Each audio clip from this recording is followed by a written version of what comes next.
rescue Kenyans. When this ministry speaks about ambulances, I am not reading from a policy paper. I am describing a very arithmetic of my own people and the millions of Kenyans who live where distance itself sometimes becomes a disease. So far, 597 ambulances have been dispatched to all the 47 counties, with the head of state calling for the contracting of more providers to ensure every Kenyan, even in remote areas, is reached. Already, 1,243 ambulance and emergency service providers have been contracted by SHA. This is a very strong beginning, but it is not enough. I therefore direct SHA, working with the Ministry of Health and the Council of Governors, to complete the onboarding of every eligible public, county, faith-based and private ambulance operator by 30th December this year. If there's a claim ambayo imekwama, deal with that claim. Lakini tusiseme SHA is not working. As chair of COG, I am saying SHA is working. Some of the conditions to be prioritized in dispatch include heart attack, seizures, blood loss, stroke, snake bites, rabies, persistent chest pains, and consciousness, among others. The launch of this facility is part of the reforms being undertaken by the government, even as the country works towards the attainment of universal health coverage. Nancy Okware, reporting from the Social Health Authority headquarters, Nairobi. And probably to build up on this, the president says that he is ready to be assessed by Kenyans on his pre-election pledges and what the administration has implemented so far ahead of the 2027 general election. Speaking after meeting Muslim religious leaders at State House, Nairobi, the head of state said the government has implemented key pledges it made to the Muslim community during the 2022 election campaign. President Ruto, at the same time, took a swipe at the opposition for resorting to threats, coercion, and messages that could divide Kenyans along ethnic lines, as Abdiaziz Hashim now reports. Karibu sana Mheshimiwa Rais. Naona rafiki yangu kutoka Kericho ameniambia mnanipangia kunisalimisha. Na mnajua msijaribu. Mnajua mimi ni mhubiri sugu sana. Nyinyi msipochunga, mimi nitawahubiria nikimaliza hii kazi ya rais. President William Ruto has defended his administration's economic record, saying key economic indicators show that the country has made significant progress despite criticism from his opponents. Haya mambo matano mimi nilikubaliana na nyinyi nitafanya, mimi nimeyatimiza. Na mimi niko tayari munifanyie mtihani mwaka ujao. Speaking after hosting Muslim religious leaders at State House Nairobi, the president said his government has fulfilled its key promises by stabilizing the economy and improved other sectors such as development, education, agriculture and health. So, kuna watu wanafikiri watatuchezea karata ya kamari. Kasongo must go, alafu atiwapite. Hapana, ikae namna hiyo. Tafuteni sera bwana. Ati watatuchanganya. Ati wakuje tu waimbe hapo, one time, Kasongo, must go, sijui nini. Ati alafu wapite. Watapita namna gani? Na vile tuko macho. President Ruto at the same time said the government has implemented key pledges it made to the Muslim community in the 2022 campaigns. Next month, tutakuwa na wakfu yenu itakuwa imekamilika na sasa mambo yenu inaweza kuendelea na taratibu yenu ifuatwe. During the meeting, the head of state also unveiled his vision for a long-term national development framework that he says will be people-centered and a national conversation that will culminate into a national development charter that transcends Vision 2030. Ile pesa ulichanga tangu 2005 nikiwa na wewe inaweza kufikia 1 billion, Your Excellency. And we don't take it for that. Na sababu ni kwa vile wewe ni mtu unaamini Mungu. Tutambila nini? Kwa hivyo tusimame tupige hiyo kura tupate, kwa sababu petition inaleta uhasama, gharama, inachelewesha maendeleo. Tuhakikishe yanapita vizuri kabisa. Abdiaziz Hashim for Prime Edition. Let's cross over to Tanzania. And Deputy President Professor Kindiki has urged African nations to invest heavily in infrastructure and good governance that will enable them to share economics of skill, or the economies of skill. Professor Kindiki said investing in joint road, railway, seaport networks and other mega projects will spur the continent's economic growth. The DP was speaking this morning during the Infra for Africa Forum on the Africa 50 General Shareholders Meeting, GSM, in Dar es Salaam, Tanzania. Kindiki said Kenya is adopting innovative financing models for the development of its infrastructure, highlighting the need to cultivate different ways to raise capital for huge and transformative projects.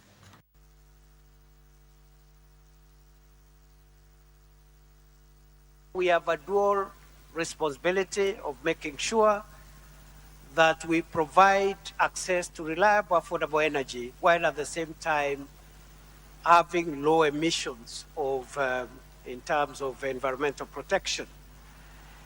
It is therefore possible to utilize the significant resources that Africa has, including LNG resources, if we collaborate with one another.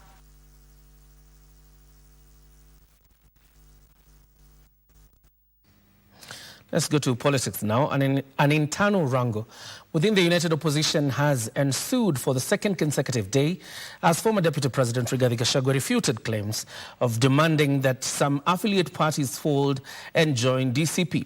Party leaders Justin Muturi of DP, Peter Munya of PNU and Lenny Kivuti of DEP, Elias Mbas, made the allegations Tuesday, saying no one in the Mount Kenya region has the moral authority to order other parties to dissolve.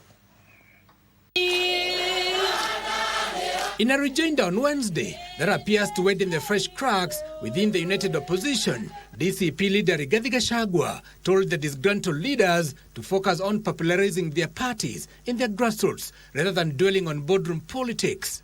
Hata hawa kama wanasema mimi nasema DCP ndio chama ya maarufu mlimani, hakuna mtu nimezuia. Hata yeye asimame aseme chama ya PNU ndio yenye kusema katika mli. Si wewe useme tu. Si nilikuwa Meru siku 5. Si nimeondoka. Si na wewe unifuate. Kila mtu auze chama yake. Msikuwa watu ya kulalamika tu kwa press conference.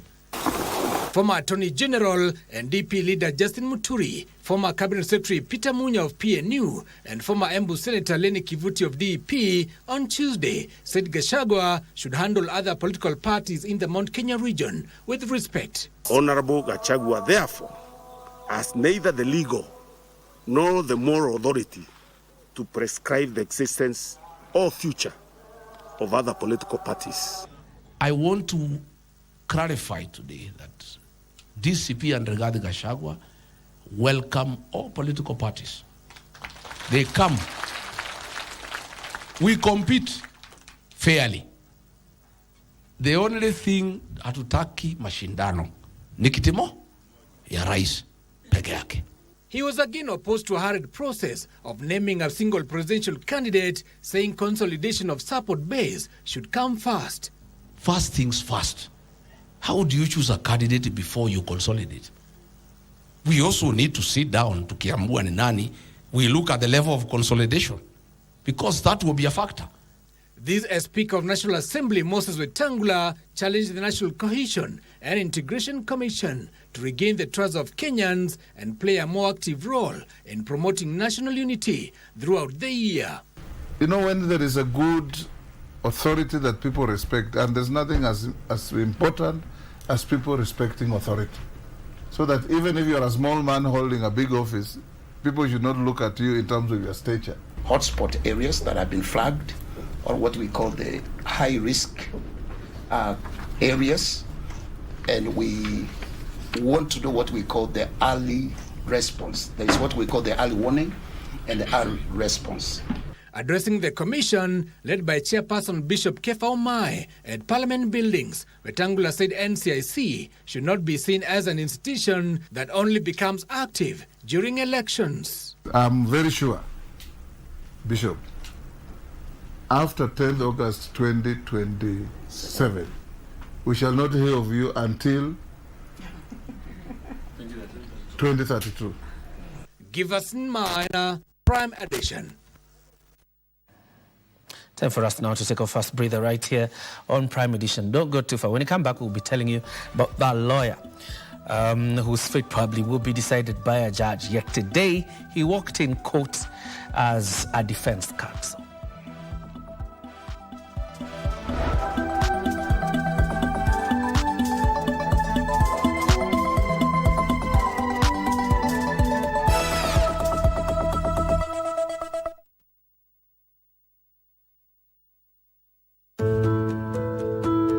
Many workers access their retirement benefits when switching jobs, unaware of the impact it has on their future. Taking out your retirement savings too soon reduces the income you will have when you retire, leaving your future less secure. Have you thought about the lifestyle or income you want to retire with?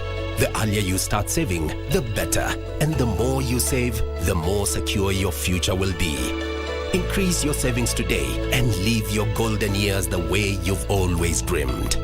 For more information, visit our website www.rba.go.ke, call our toll-free line 0800-720-300 or email info@rba.go.ke. Secure your future. Secure your peace of mind. RBA, safeguarding your retirement benefits. Get ready for a captivating continental football extravaganza. KBC Channel 1 brings you exclusive coverage of the 2026 Women's Africa Cup of Nations, WAFCON. From Sunday the 26th of July to Sunday the 16th of August 2026. Welcome to Morocco! Morocco is the battleground as Nigeria defend their title against 15 other nations fighting to lift the prestigious trophy. Who will be crowned Queens of African Football? Courtesy of the Ministry of Youth Affairs, Creative Economy and Sports. Watch all the action unraveling on KBC Channel 1, your true sports partner.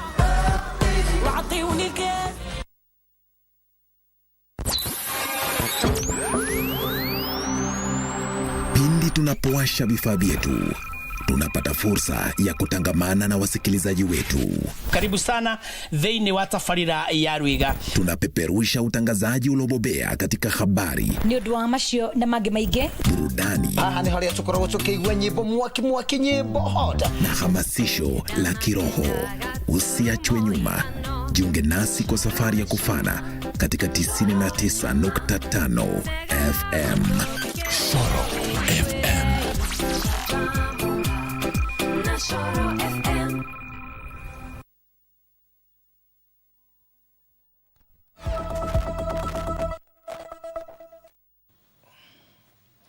Welcome back. You're watching Prime Edition. Now, table stand for City Lawyer Alphonse Collins Osewe after he was charged with conspiring to defraud of 60 million shillings in a fake gold scam syndicate. The lawyer, who was among the battery of counsels representing Mokorene legislator, that is John Kagushi, on Tuesday, was arrested by detectives at the Milimani court premises and presented in court on Wednesday. And as Ruth Wambui now reports, the Office of the Director of Public Prosecutions vehemently opposed his release for snubbing several court summons and warrants of arrest.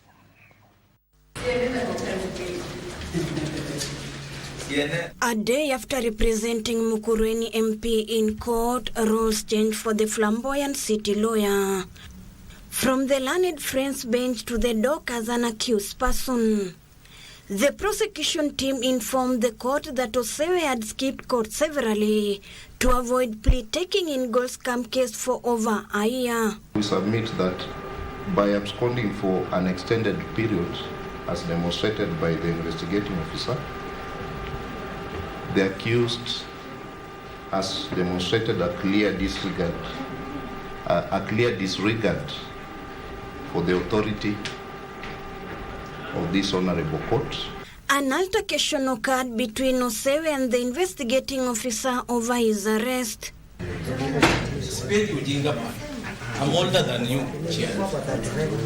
However, his legal counsel urged the court to release him since he is an advocate of the High Court. It cannot be said that he willfully neglected and refused to appear or come before this court. He being one of the practitioners within this court precincts, and actually that is where he was found. Osewe will be the guest of the state until Thursday, when the court will rule on his bail application. Out of the frying pan into the fire, City Lawyer Collins Osewe on Wednesday found him safe on the wrong side of the law as detectives arrested him over a criminal matter that he has been snubbing since 2025. Meanwhile, Mukurweni MP John Kagusha will know whether he will be required to take plea in a charge he is accused of hate speech on August 19th. Rules for the framing of the charges and information. So Parliament was wise enough to understand there could be mischief and provided for the manner in which a charge must be framed.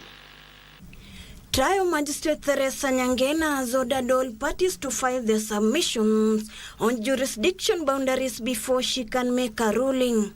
On his part, the MP has alleged a political witch hunt for dissenting views. Take great offense with the 48 hooded, masked, armed men who had been sent to Royal Media Services to come and arrest me. And together were enabled by 13 Subarus, 2 double cabs, and had state-of-the-art equipment. Elsewhere, the Director of Public Prosecution has approved charges against 3 top bank CEOs in an alleged 363 million shilling fraud scheme. The 3 are accused of failure to report suspicions regarding proceeds of crime, contrary to the Proceeds of Crime and Anti-Money Laundering Act. The 3 are expected to take pleas on the 11th of this month, based on summons issued Wednesday. Ruth Wambo Prime. From the corridors of justice and back in, the government plans to fully utilize the Kenya Agricultural and Livestock Research Organization, that is KARO, data on drought-tolerant crops, resilient livestock breed to improve food security across the country. Speaking after meeting with principal secretaries at the KARO headquarters in Nairobi, Koskei noted that the KARO data, information and advice, if well utilized, can significantly help build farmer resilience and fight food insecurity across the 47 counties. On Wednesday, the head of public service, Felix Koskei, led the monthly forum with principal secretaries at the Kenya Agricultural and Livestock Research Organization, KARO, in Nairobi County. The forum was to review government investments in various sectors. Koskei also led principal secretaries on a tour at the KARO headquarters to review varieties of seeds suitable for the various climatic conditions in various regions in the country. What KARO is doing in terms of research, in terms of advisory to farmers, in terms of data storage, and more so in terms of accuracy in as far as prediction and advisory to our farmers across the country. It is here that Koskei said the government will fully utilize KARO's data to advise farmers on food-resilient crops and livestock in various parts of the country. I want to assure you that the government is on top. The growth failure that we are facing, we may have some losses, we may have less than normal harvest, but government has taken steps to ensure that farmers are taken care of as well as the consumers in the market. So we are good, and we are on top of things. The forum reinforced the whole of government approach in streamlining policy directive across state departments. Over the years, it has been one of those institutions that are ahead, that you can trust, because the researchers have come up with innovative ways of managing even climate change, trying to work on the genetics that are resilient, that will make our crops, our livestock withstand. The Kenya Agricultural and Livestock Research Organization KALRO Director General Patrick Ketiem reaffirmed KALRO's commitment to continue advising farmers to adopt climate-smart agriculture and utilize digital platform for real-time weather and agronomic advisories. What we are advising farmers is to impress on technology of early maturing crop varieties and seeds, which we've KALRO already can be able to access through KALRO systems. And KALRO has developed several outlets of these technologies in the name of Mkulima shops.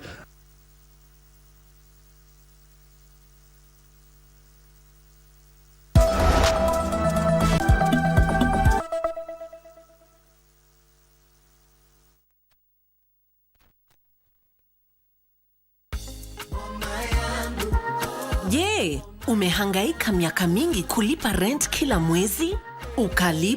Ukalipa na bado inabidi ulipe tena. Na umechoka kulipa rent hiyo katika nyumba isiyo yako? Usijali, imagine sasa unaweza pata makao yako. Serikali imejenga affordable houses na ni zako. Process ni rahisi. Una apply, unalipa deposit, unahamia, unalipa pole pole. Sasa kila Mkenya akona nafasi murwa ya kusema huku ni kwangu. Time ya kubonga imeisha. Sasa ni time ya kumove in kwa keja yako. Your key, your house, your time. Jisajili leo kwa mpango wa Affordable Housing Program na upate makao kwa jina lako. Tembelea tovuti yetu ya www.bomayangu.go.ke au fika site iliyo karibu nawe kote nchini. Pata makao na Boma Yangu.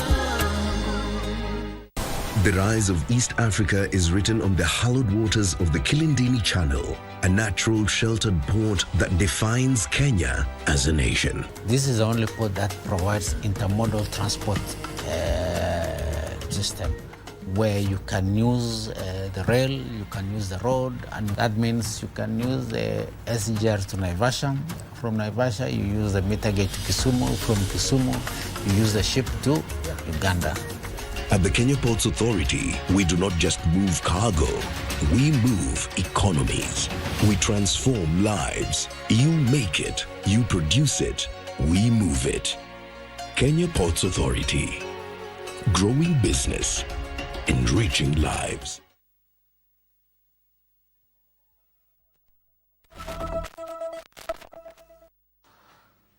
Welcome back. You're still watching Prime Edition. Now, more than 100,000 learners gathered in Bungoma County as the National Music Festival entered the third day, making it the largest edition ever staged. Learners across the country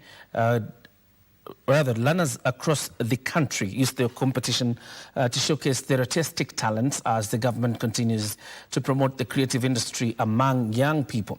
Organizers say that the festival provides young people with an opportunity to identify and nurture their talents while exposing them to the country's creative and performing arts industry. Overall winners will earn the opportunity to perform before the President at State House, a recognition aimed at celebrating excellence and encouraging the growth of young artistic talents.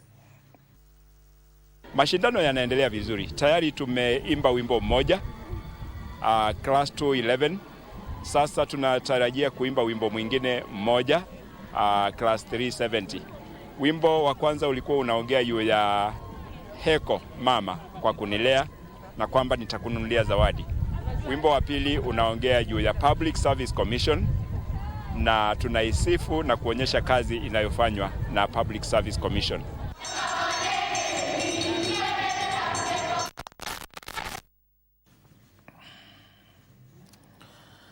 Police in Western Gishu County have intensified the search for a hospital worker accused of defiling a 13-year-old girl while she was receiving treatment at a private health facility. In Abkoi Sub-County Police Commander Charles Getende says the suspect is believed to have fled to Trans Nzoia County. Detectives are pursuing the suspect. A manhunt is underway for a suspect accused of sexually assaulting a 13-year-old girl at Living Room International Hospital in Ainabkoi, Uasin Gishu County. According to the victim's family, the girl had been taken to the hospital for treatment when she was directed to provide a stool sample. Her father alleges that she encountered the suspect while heading to the hospital washrooms where the assault is believed to have occurred. Mtoto akaambiwa kwamba enda atafute alete stools for sampling. But in the process wakati alikuwa kwa washroom, this is a female washroom. A male staff attacked her, tried to touch her breast, tried to kiss her. Then the child came out running. In that process now, mama yake akashangaa mtoto anapiga kelele nduru. Police say investigators have traced his last known phone signal to the Kitale area in neighboring Trans Nzoia County, with officers from the Directorate of Criminal Investigations continuing the search. Ainabkoi Sub-County Police Commander Charles Gatende described sexual offences against children as grave crimes and assured the public that the suspect would be arrested and arraigned in court. Information gathered indicates that he's on the run, but we are making use of the DCI. We have liaised with the DCI. I can assure you in a very few days, the suspect will be brought to book and will be arraigned in court to ensure that the child or the survivor gets justice. Jacqueline Masharia for Prime Edition.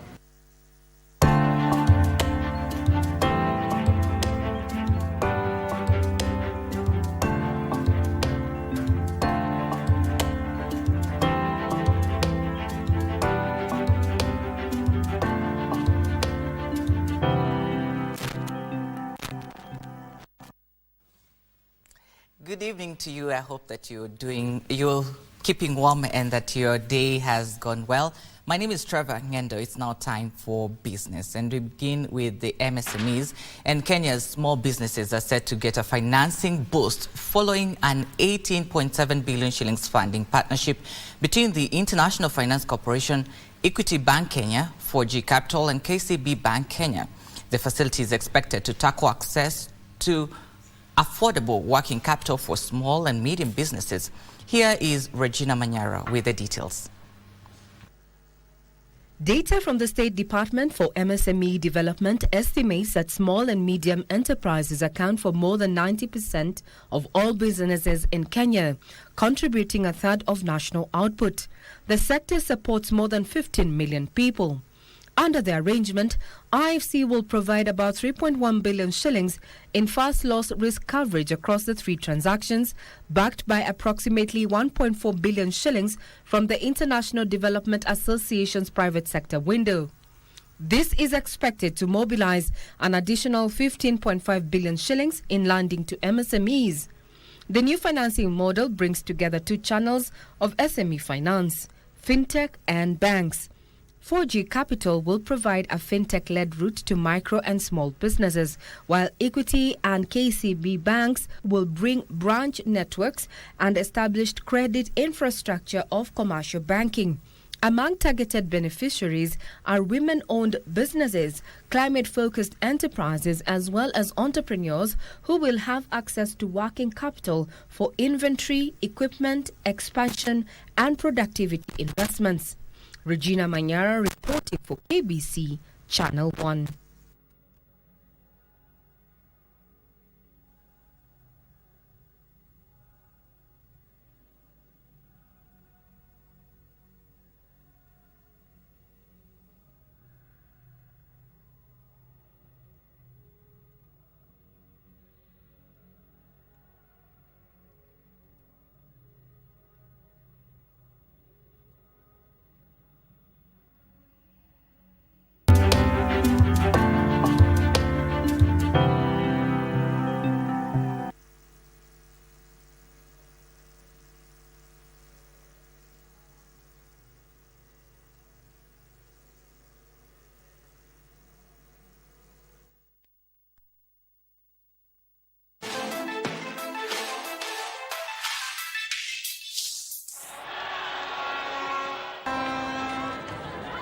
with Fofana.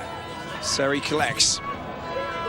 Tries to get the ball in. There's a chance for a shot. A great goal.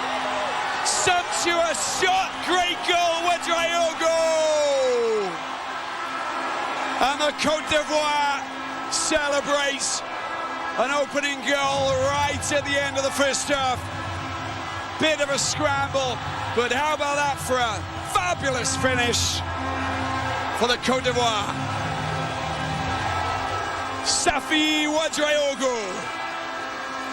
And goal number 2 for her here at this WAFCON.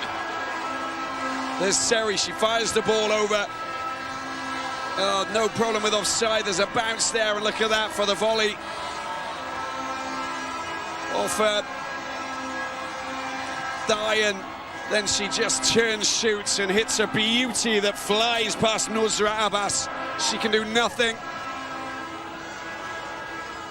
An opportunist strike with that fine left foot of hers.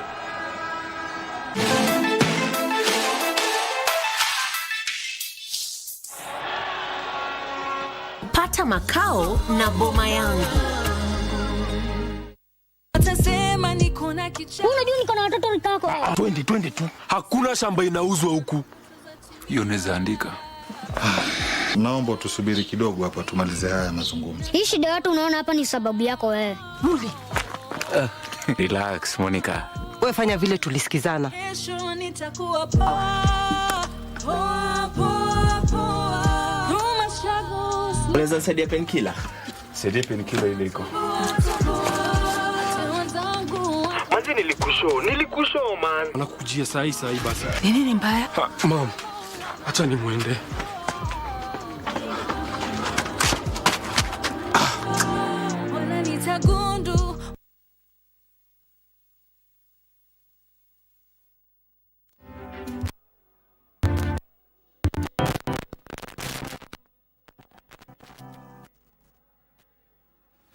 We extend our sincere apologies for that technical hitch. Welcome back.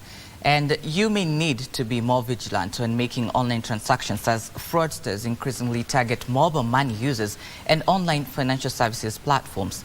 Latest data from the Communications Authority of Kenya reveals that fraud, poor network quality and data privacy breaches are the biggest challenges facing consumers. Take a look.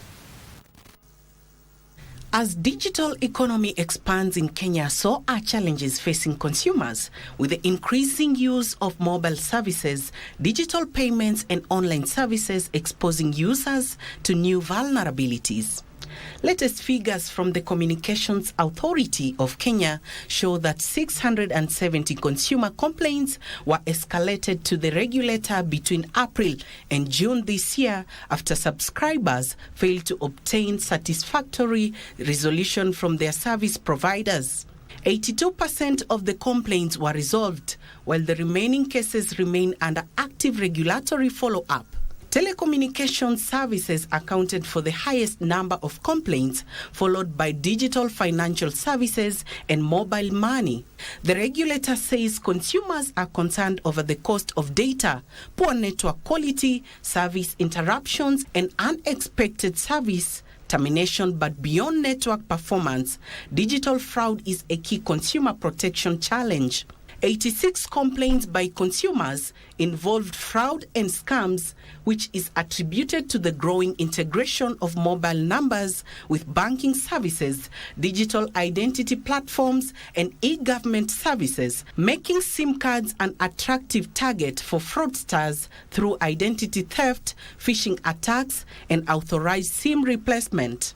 The Communications Authority of Kenya says it is strengthening oversight of SIM registration and replacement processes while working closely with telecommunications operators and law enforcement agencies to improve customer verification and enhance fraud detection. Britton Elia, Prime Edition. Thank you so much, Britton Elia, for that story. Moving on, the African Women's Entrepreneurship Program Kenya has partnered with the Kingdom Bank to expand access to finance, markets and business support for women-led enterprises in Kenya.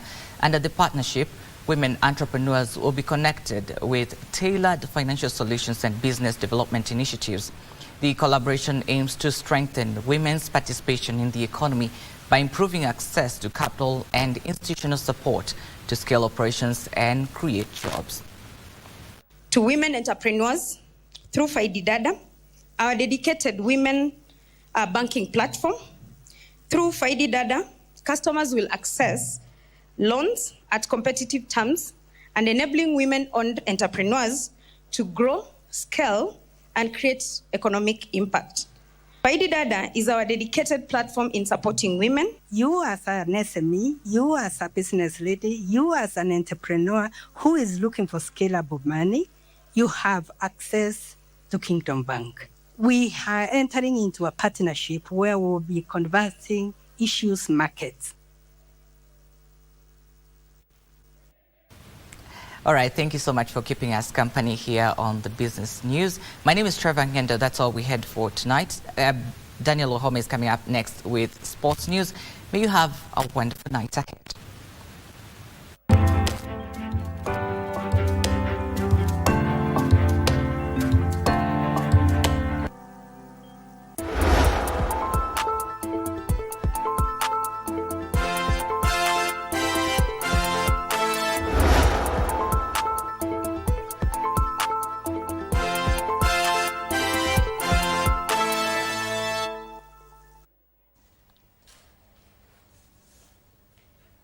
A very good evening to you. My name is Daniel Wahome and welcome to Prime Edition Sport. The final batch of Team Kenya athletes from the Glasgow 2026 Commonwealth Games arrived home today to a warm reception at the Jomo Kenyatta International Airport. The Sporting Stars jetted into a hero's welcome after their victorious outing at the global stage in Scotland. Those who were received by the Ministry of Sports officials included, among others, Matthew Kipsang, who won a gold medal in the men's 5,000 meters, Stephen Nangeri, who won a silver medal in the men's 10,000 meter race walk, and Wycliffe Kinyamal, who won a bronze in the men's 800 meters. Team Kenya won 3 gold, 4 silver and 5 bronze in the 2026 Commonwealth Games. Tulienda tukang'ang'ana mpaka tukaletea Kenya medali ya 5,000 ambayo imekuwa muda hatujakuwa nayo. So nashukuru pia wenzangu Cornelius Kemboi na Almisi waliplay role kubwa tukiwa uwanja vile, tulisaidiana both mentally na tukastrengthen ourselves mpaka tukakuja nayo. On my side, I'm happy and I would like to thank all those who believed in me, who supported me, my family, my coach, my manager and the ministry. Nikushukuru tu Mwenyezi Mungu kwa kuniwezesha kwenda kwa Commonwealth yangu ya 3, nikaenda kupata ile medali yenye nimepata bronze. So nikushukuru tu Mwenyezi Mungu na kushukuru coaches wangu na management. To congratulate the team that represented the country for the Commonwealth Games in Glasgow and for the attainment and achievement that they brought to this country. And former African champion South Africa booked their place in the quarterfinals of the ongoing CAF Women's Africa Cup of Nations with a hard-fought 1-0 victory over Burkina Faso in their final Group B fixture last evening. The lone goal was scored in the 21st minute when Thembi Katlana finished from close range after a well-worked move involving Fikile Magama. Meanwhile, Cote d'Ivoire still top spot in Group B after a 2-1 victory over Tanzania at the Larbi Zauli Stadium. Tonight, Nigeria will face Egypt, while Malawi will battle it out with Zambia from 11 p.m. A match that will be broadcast live on KBC Channel 1 and on kbcplus.co.ke. Just 21 minutes. It's the first ever meeting between these two nations at a WAFCON. And Kenya will be aiming for a positive start at the 21st World Athletics Under-20 Championships, which has started tonight in Eugene, Oregon, with both men and women's 5,000-meter finals concluding day 1. Dismas Otuke has more details from stateside. World Junior Cross-Country Champion Franklin Kibet will join forces with his co-captain Hema Kipngeno in the 5,000 meters final. Wezi jua nguvu ya seme Cindy na Cindy haisi jua yangu, so nile hali tu ya kuambia Mungu atuongoze tupate hiyo medali. Endelea kuambia team yote ili tuweze tulete medali nyumbani na tunafurahia. Meanwhile, the African Under-18 champion Cynthia Chepkurui returns to the USA just months after leading Team Kenya to a silver medal earlier this year as she will combine with her captain, Joel Chepkemoi, in their hunt for the elusive medal for the country. Wakati huu kila mtu ako tayari, ndio unaona tumekuja saa hii mazoezi ya jioni ili at least waondoe kitu naitwa jetlag. Other Kenyan athletes competing today include 100-meter sensation Louis Hawel, Myron Chepchumba and Nancy Jepngetich, who will participate in the 800 meters round 1. As I am target to PB and I will do my best. I will represent my nation Kenya. I will represent Paul. I will do my best. Additionally, Natasha Chepto and Mas Chepngeno will compete in the 3000 meters steeplechase semi-final. Tuwe na afya njema ili to make ya round 1. Best time yangu saa hii ni 9:30. So naenda kuimprove kwa barriers. I'm ready, yani nimetrain vizuri. Na ninaongojea tu ona venye itakuwa kesho kwa sijai kuja world.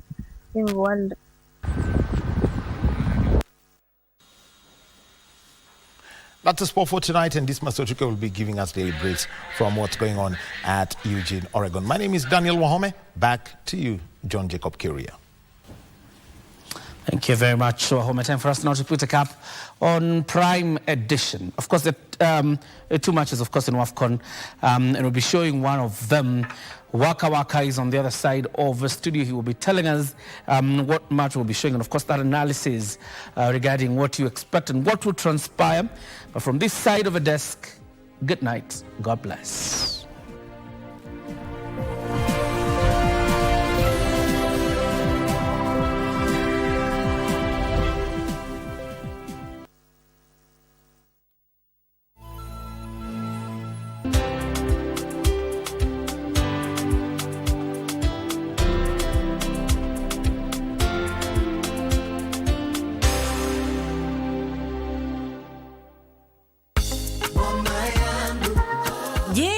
Umehangaika miaka mingi kulipa rent kila mwezi?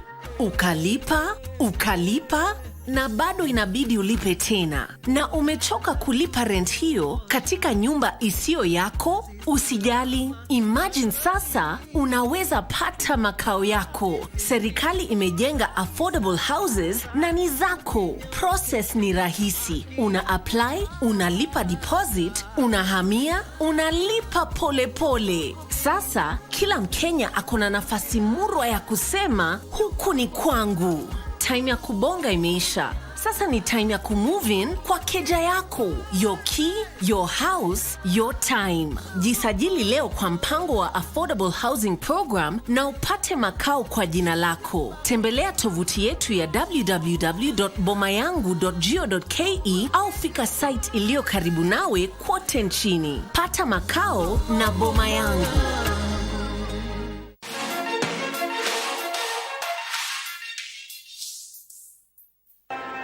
Conan waits, steps up. Conan takes Abbas the wrong way to make it 2-0 for the Côte d'Ivoire. And the joy of these elephants reaches the next level. The frustration for Anastasia Katunzi. And 3 goals. Look at that, straight down the middle. And with Abbas darting off to the right-hand side. Very cool penalty.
Welcome to the Moroccan capital, Rabat, and to the Olympic Stadium for the denouement of Group A at the Total